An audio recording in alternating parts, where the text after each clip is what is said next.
Assalamualaikum warahmatullahi wabarakatuh. Kali ini kita akan membahas tentang sifat-sifat beton ya. Sifat beton ketika masih cair atau masih basah atau ketika baru dicampur, serta sifat beton ketika dia sudah mengeras. Kenapa kita mesti tahu atau mesti memahami tentang sifat-sifat beton ini? Karena untuk mengantisipasi dengan mengetahui sifat-sifat beton ini sekiranya terjadi kekurangan atau kelemahan pada beton, dapat kita antisipasi sedari awal, bahkan ketika dia masih berbentuk beton basah ya atau beton cair.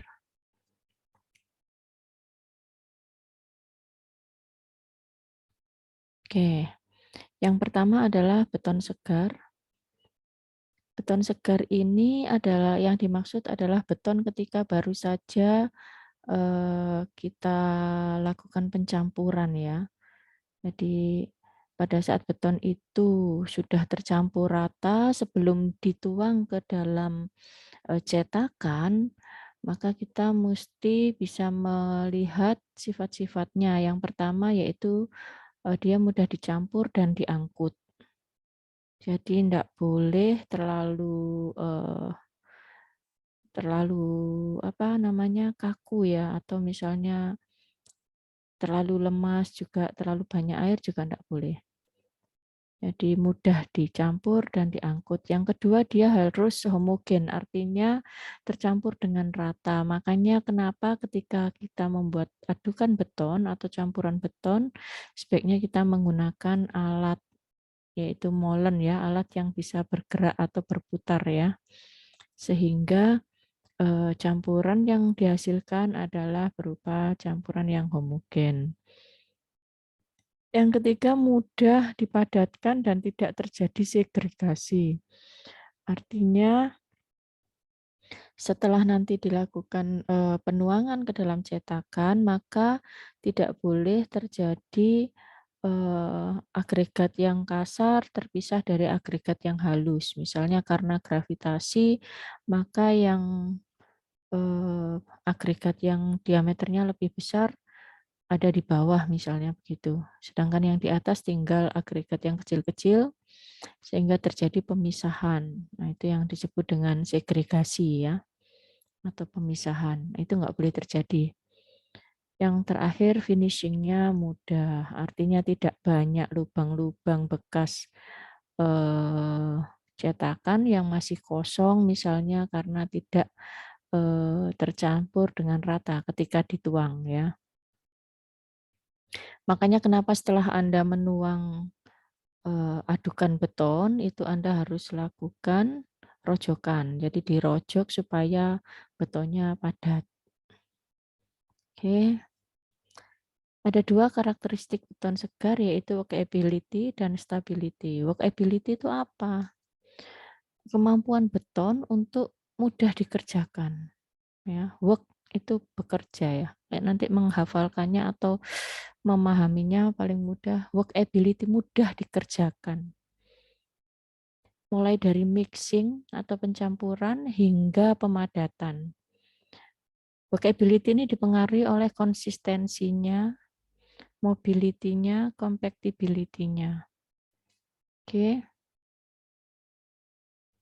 Penilaian workability pada beton basah itu diukur dengan SLAM test. Jadi SLAM test ini gunanya untuk mengetahui kemudahan beton itu dikerjakan. Lewat apa? Lewat kekentalannya, kita cek kekentalannya. Nah, kekentalannya ini diukur dengan namanya SLAM test. Alat yang dipakai untuk SLAM test namanya Abram, kerucut Abram. Oke, kerucut terpancung yang diletakkan kemudian diisi dengan beton basah. Setelah itu dirojok sebanyak 25 kali. Setelah itu dikeluarkan dari kerucut terpancung tersebut, diangkat secara pelan-pelan. Baru setelah itu diukur berapa penurunannya. Jadi kalau digambarkan itu kerucut Abram itu seperti ini. Kerucut terpancung begini ya. Nah, di bawahnya ini dipasang alasnya ya. Ada 3 kerucut Abram ini alatnya, yaitu kerucut yang terpancung ini, kemudian alasnya, dan satu lagi namanya rojokan. Rojokan ini berupa pipa besi begini ya. Nah, pipa pejal tapi ya.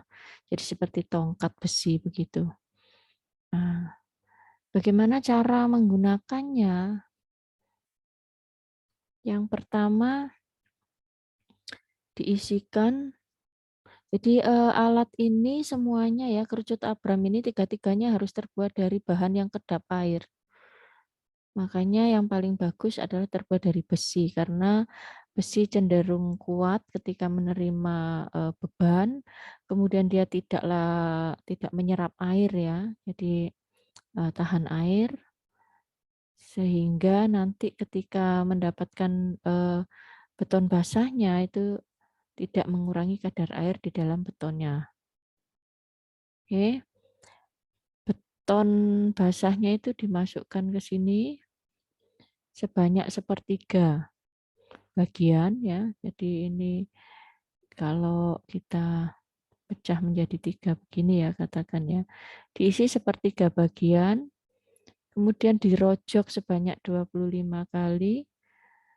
Setelah itu diisi lagi 1/3 bagian, dirojok sebanyak 25 kali, diisi lagi sampai penuh semuanya, dirojok lagi sebanyak 25 kali. Setelah itu diangkat apa namanya ini?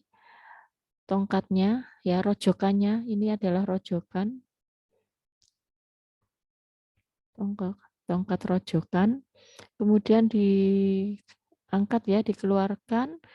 Kemudian diratakan permukaan atasnya. Dengan tongkat ini kan bisa ditidurkan begitu ya. Nah, setelah rata, kemudian pelan-pelan Anda angkat. Ini biasanya ada pegangannya begini. Nah, kemudian diangkat. Nah, setelah diangkat, otomatis beton basahnya ini tentu nanti akan meluber. Jadi kalau awalnya setinggi ini ya, kemudian maka dia akan meluber ke bawah begini kan ya. Nah, nah,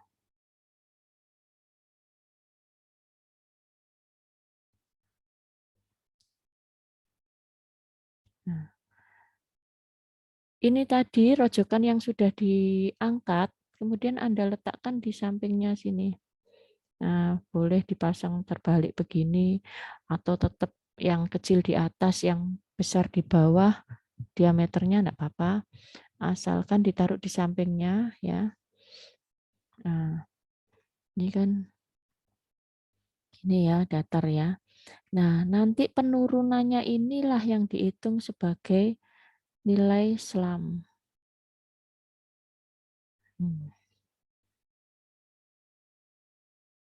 Jadi awalnya kan tingginya segini, kemudian turun karena diangkat tadi ya alatnya, maka beton basahnya akan turun. Nah, penurunannya ini, jadi di sini tongkatnya yang rojokan ditidurkan di sampingnya sini, ditidurkan di atasnya kerucut Abram, maka nanti Anda bisa mengukur berapa ketinggian ini, penurunannya ini. Jadi dia turun berapa ini. Inilah yang disebut dengan nilai SLAM. Nah, kemudian Anda lihat ke SNI ada nilai-nilai SLAM yang diizinkan atau yang direncanakan. Nah, apakah hasil penurunannya atau hasil nilai SLAM-nya ini sudah sesuai dengan yang Anda rencanakan? Misalnya direncanakan 10 cm. Nah, kalau penurunannya tidak jauh dari 10 cm berarti dia sudah sesuai, seperti itu. Nah, kalau dia masuk nilai SLAM-nya maka workability-nya bagus. Oke. Ini faktor-faktor yang mempengaruhi workability pada beton basah. Antara lain kadar air. Kalau terlalu banyak kadar airnya tentu nilai SLAM-nya akan besar ya, tidak sesuai dengan yang direncanakan, terlalu halus. Kalau terlalu halus, sebentar.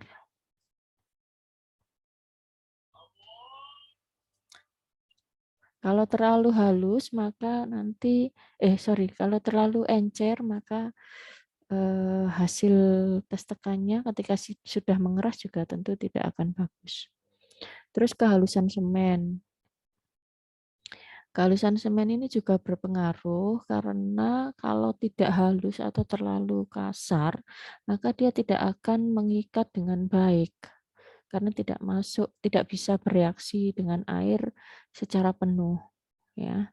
Artinya ada bagian-bagian dari semen yang tidak tercampur atau bereaksi dengan air sehingga nanti kurang kekuatan ikatnya. Terus admixture. Kalau diberi admixture tentu lebih bagus. Terus agregat dan lingkungan. Nah, ini juga bisa mempengaruhi workability dari beton basah. Yang kedua adalah stability. Jadi selain workability, beton basah juga punya sifat dia harus mampu homogen, stabil. Stabil itu selalu sama ya kondisinya. Dari mulai proses pembuatan atau pencampuran atau mixing sampai pemadatan. Indikator beton segar tidak homogen adalah terjadi segregasi atau juga terjadi bleeding. Jadi antara dua ini. Kalau dia sampai terjadi segregasi berarti stabilitasnya nggak bagus karena terjadi pemisahan antara agregat. Kalau terjadi bleeding pun demikian. Nah, apa sih segregasi itu? Segregasi adalah terjadinya pemisahan agregat kasar. Nah, inilah definisi segregasi. Pemisahan agregat kasar dari partikel yang lebih halus. Kondisi penyebab segregasi yang pertama, guncangan selama transportasi, tinggi jatuh terlalu besar saat pengecoran, over vibrate saat pemadatan. Jadi misalnya nih, selama transportasi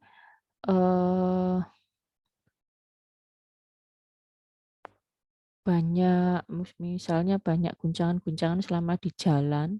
Nah, itu menyebabkan agregat yang kasar itu cenderung berada posisinya di bawah karena faktor gravitasi ya. Jadi karena lebih berat, yang besar-besar, maka dia cenderung turun lebih dulu. Nah, makanya kenapa mobil molen selama perjalanan itu dia berputar terus. Molennya tidak diam selama perjalanan. Untuk menjaga agar partikel-partikel yang ada pada beton itu tetap homogen dengan antara agregat halus maupun agregat kasarnya.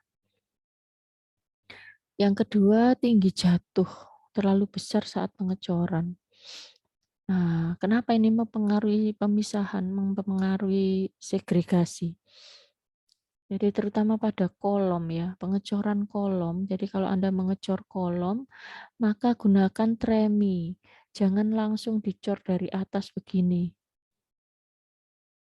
Karena nanti langsung yang jatuh lebih dulu tentu yang besar-besar. Sehingga yang besar-besar ada di bawah, semakin ke atas semakin kecil begini.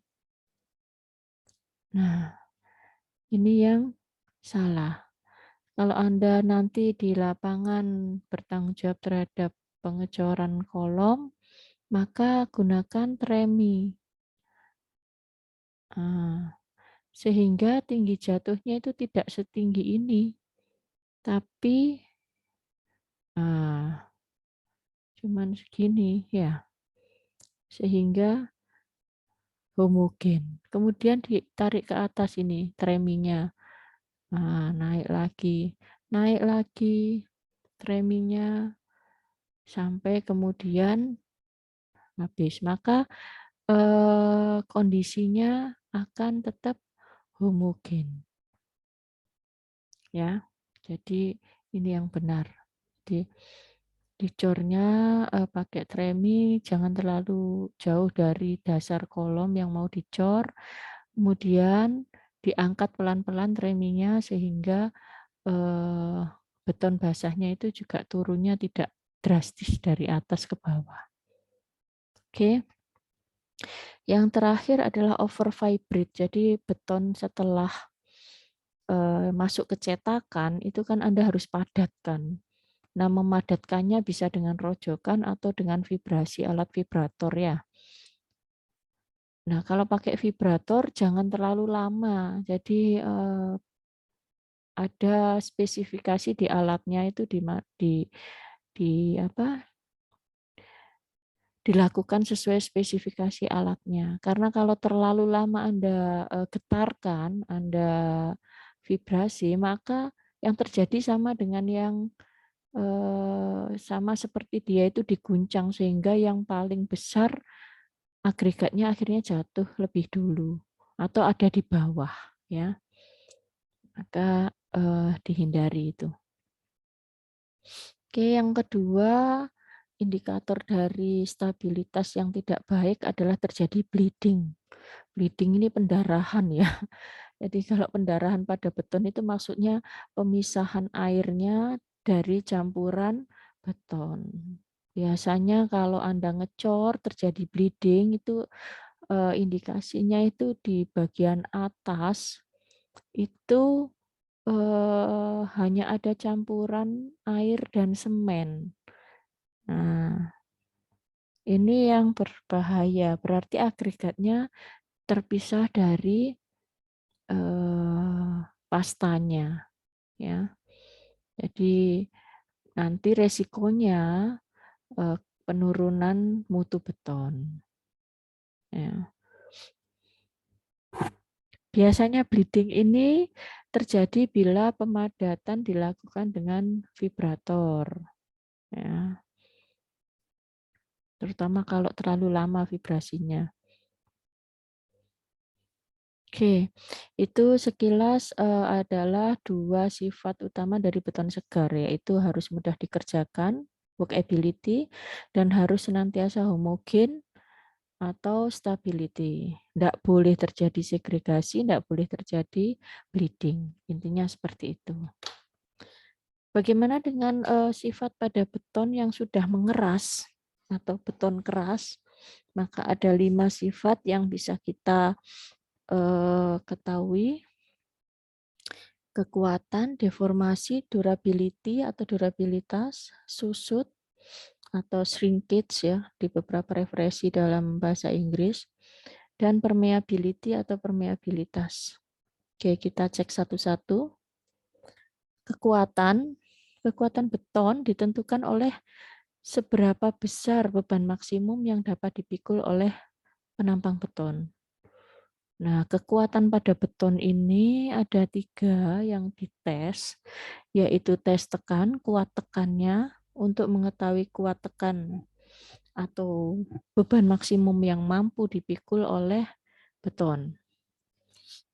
Ini klasifikasi beton normal, rendah, tinggi, dan sangat tinggi atau mutu sangat tinggi.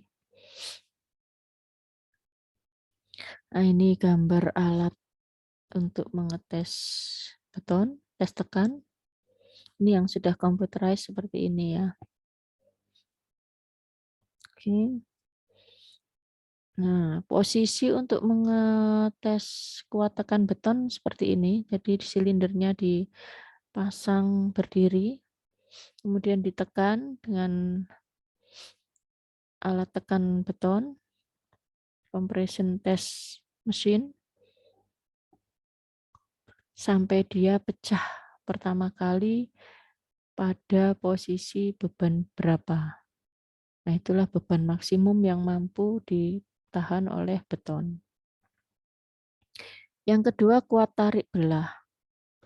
Kuat tarik belah pada beton itu benda ujinya sama, hanya meletakkan alatnya juga sama seperti ini, compression test, tapi benda ujinya ditidurkan, tidak berdiri seperti ini, melainkan ditidurkan seperti ini, ya. Nah, ini nanti kalau dites tekan seperti ini hasilnya biasanya tidak lebih dari 10% dari hasil tes kuat tekan. Seperti Anda tahu bahwa beton itu memang kuat ditekan ya. Jadi dia mampu menerima gaya tekan yang cukup besar, tapi tidak mampu menerima gaya tarik. Jadi gaya tariknya itu maksimum ya kisaran 10% dari kuat tekan. Yang ketiga, oh ini ketiga harusnya kuat lentur yang C ya. Di yang kedua kan kuat tarik belah, yang ketiga adalah kuat tarik lentur. Sama posisinya ditidurkan, tetapi dia diberi tumpuan di ujung-ujungnya. Kalau tadi ditidurkan saja, kalau ini diberi tumpuan seperti ini. Nah, nanti berapa hasil tesnya ketika dia terjadi retak pertama kali. Ini adalah kuat tarik lentur. Nih, hal-hal yang mempengaruhi kekuatan beton. Mirip ya, kehalusan semen, air, agregat, dan admixture. Sama dengan pada beton basah. Metode pelaksanaan juga mempengaruhi, ini yang berbeda ya, karena pada beton basah kan belum ada metode pelaksanaan. Metode pelaksanaan adalah pada saat meletakkan beton basahnya pada cetakannya, kemudian curingnya ya. Curing masih ingat ya, curing atau perawatannya. Jadi beton setelah dicor itu tidak dibiarkan, tapi di-curing boleh dengan menggunakan air atau menggunakan, jadi direndam air atau disiram untuk kolom ya. Karena kalau mau ngerendam kolom kan tidak mungkin. Disiram setiap hari atau dengan mengoleskan zat kimia untuk perawatan beton. Oke. Yang kedua, jadi yang pertama tadi kekuatan ya, yang kedua adalah deformasi atau perubahan bentuk. Beton keras itu lama-lama kalau menerima beban, dia maka akan mengalami deformasi atau penurunan atau lendutan boleh lah. Pokoknya dia berubah bentuknya. Jadi kalau awalnya mungkin baloknya begini, akibat beban yang lama, jadi betonnya ini lama-lama mengalami deformasi. Nah, berapa besarnya deformasi ini ada izinnya, jadi tidak boleh melebihi sekian deformasi izinnya. Nah, deformasi ini biasanya terjadi karena penambahan beban. Nah, ini. Selain terjadi deformasi juga terjadi rangka atau creep. Rangka atau creep pada beton itu terjadi karena pembebanan konstan. Jadi misalnya sudah 50 tahun, makanya beton juga punya umur ya, umur beton, umur rencana beton bisa 25 tahun, bisa 50 tahun. Setelah tercapai umur itu Anda mesti cek kekuatan betonnya. Pakai apa? Pakai hammer? Boleh. Pakai ultrasonik? Boleh. Silahkan. Intinya tentu Anda tidak bisa menggunakan tes kuat tekan beton ya dengan dihancurkan karena kan sudah jadi bangunan. Jadi kalau sudah 25 tahun atau 50 tahun, maka Anda bisa cek kekuatannya apakah masih masuk atau tidak. Yang ketiga, sifat beton keras adalah susut atau shrinkage, yaitu berkurangnya volume beton akibat keluarnya air pada beton. Jadi selama masih di dalam dari beton basah sampai kering, itu akhirnya tentu akan menguap kan ya. Nah, penguapan beton itu penguapan air itu menyebabkan dapat menyebabkan shrinkage atau susut pada beton. Tandanya apa? Terjadi retak-retak pada beton. Nah, untuk mengatasinya maka dibutuhkan curing beton tadi, ya. Ini macam-macam susut yang terjadi pada saat hidrasi. Jadi akibat semen yang bercampur dengan air itu kan juga panas. Kalau tangan Anda memegang semen, itu kan panas kan ya. Tangan terasa panas. Nah, panas itu ketika bercampur dengan air bereaksi menghasilkan kalor yang lebih besar. Sehingga badan beton di dalam beton itu sendiri cukup panas. Nah, itu bisa menyebabkan retak. Nah, susut akibat itu ketika sedang terjadi hidrasi disebut susut autogenous. Nah, ini enggak usah dihafalkan, enggak apa-apa, asal Anda tahu aja. Kemudian susut plastis terjadi saat pengikatan awal dan susut kering saat beton sudah kering. Semakin lama semakin menyusut. Oke. Oh, itu sifat-sifat pada beton. Tadi ada yang belum ini ya. Durabilitas atau durability adalah umur rencana ya, kemampuan beton untuk mempertahankan kinerjanya sampai dengan umur rencana. Jadi yang seperti saya sampaikan tadi bahwa beton punya umur rencana. Ya. Pengaruh siapa saja yang pengaruhi durability beton atau kemampuan beton untuk bertahan sampai umur rencananya. Nah, ini dari dalam dia sendiri, reaksi kimianya, perubahan volume dan permeabilitas. Dari luar terjadi akibat temperatur, kelembaban. Semakin sering temperaturnya berubah-ubah, tentu beton itu umurnya tidak bisa lama ya. Sampai di sini saya rasa mudah difahami ya. Jadi tidak perlu dihafalkan kata per kata, tapi Anda harus tahu apa saja, harus paham apa saja sifat-sifat beton dan bagaimana mengatasi bila terjadi hal yang tidak diinginkan atau tidak dikehendaki terkait dengan sifat yang muncul pada saat pelaksanaan di lapangan nanti. Saya rasa itu pengetahuan kita tentang sifat beton. Akhir kata saya ucapkan terima kasih. Selamat malam.